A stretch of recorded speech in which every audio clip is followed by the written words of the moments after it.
Hey friends, Sam Haymart for Test Driven TV. Today we're test driving the 2014 Hyundai Tucson front-wheel drive. It competes against vehicles like the Toyota RAV4, the Honda CR-V, and the Ford Escape, but a lot of these competitors have been completely redesigned in the last year or so, getting larger, offering a lot more features, and well, some of them have gotten more expensive, so that leaves Hyundai Tucson sort of leading the price charge, offering a lot of value for the money and remaining what it was 4 years ago when it first was introduced. So the question becomes, does it still have what it takes to get buyers' attention?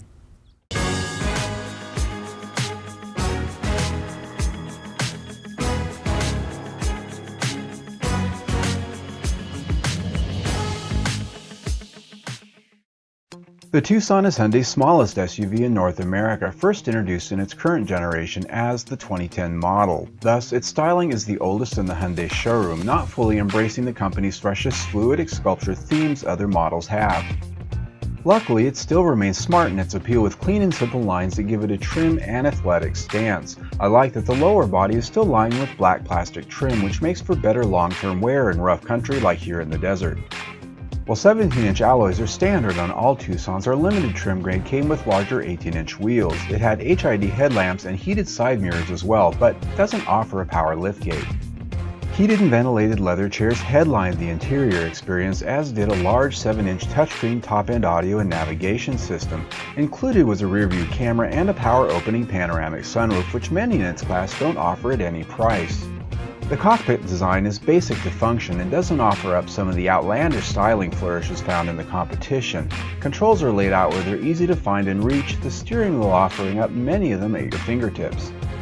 From the driver's seat, this is a pretty comfortable place to be. I like the interior from the standpoint of its quality and its feeling of ruggedness. It feels like it's going to last forever. There are no pieces, no little trim pieces that you grab and touch that make you feel like they're going to be coming loose anytime soon.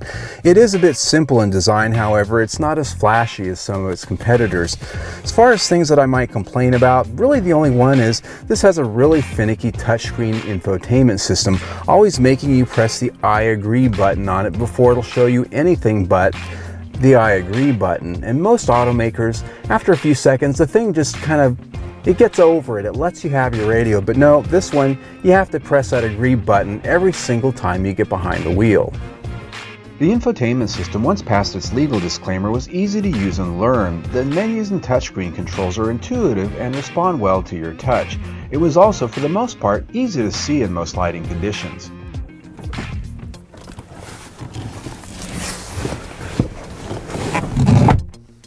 Well, as you can see, getting into the back seat isn't too difficult, even though there is a pretty small opening to get into. The door sill down here is a little bit high, so you do have to lift your legs over it, but the good news is I didn't bump my hat getting in. Once you're in here, the space is comparable with most of its competitors. The headroom is good, even though, you know, this does have the panoramic roof. I'm still not dragging my hat up there, so that's a good thing. But that also comes at a cost down here because, in my opinion, this seat's a little bit on the low side, which is why my knees are up like this. While the lower cushion is fixed and offers no adjustment, rear seatbacks do have a two-stage reclining function. They also fold with a 60-40 split, which extends the cargo area to a large usable space with a flat load floor. Driving down the road, this is actually a very quiet cabin. It's very comfortable and the outward visibility is very good. One thing that they've really done well is they've isolated the interior here from a lot of the noise and the vibrations from the road surface. The suspension's just very well tuned and giving you that nice sort of rubberized solid feel that, well, you don't always find in entry-level vehicles.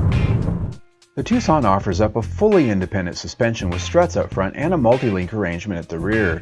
Newsac's amplitude selective dampers at all four corners improve the ride and response for 2014 and newer models. The Tucson has a number of driver aids for more challenging conditions like downhill descent control, as well as hill start assist, which keeps you from rolling backwards. It offers 6.7 inches of ground clearance, which isn't as much as some, but adequate for most off-roading.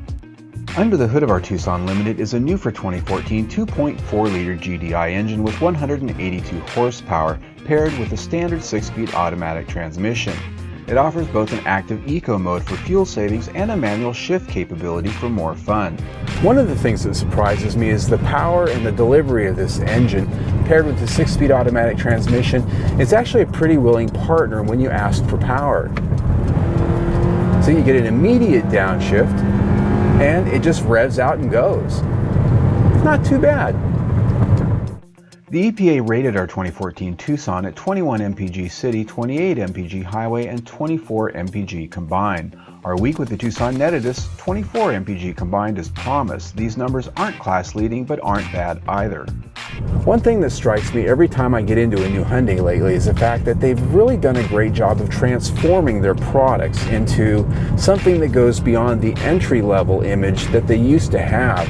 And, you know, a lot of inexpensive brands, when you get into them, they remind you of your station in life. And Hyundai, well, I think it raises it. The 2015 Hyundai Tucson arriving at dealers now is mechanically and stylistically identical to the 2014 model here. There are some revised option packages, and the LED tail lamps, optional on our Limited, are now standard on it.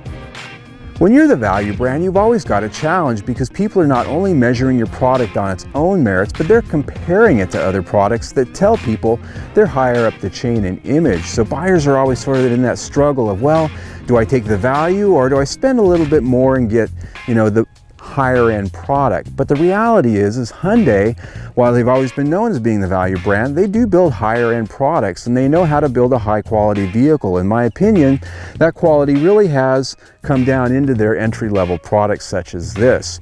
This is a very well built vehicle. It feels solid on the road. The interior feels like it's going to be durable for a long time, and while it is a little bit simple in its design, it's just a comfortable place to be.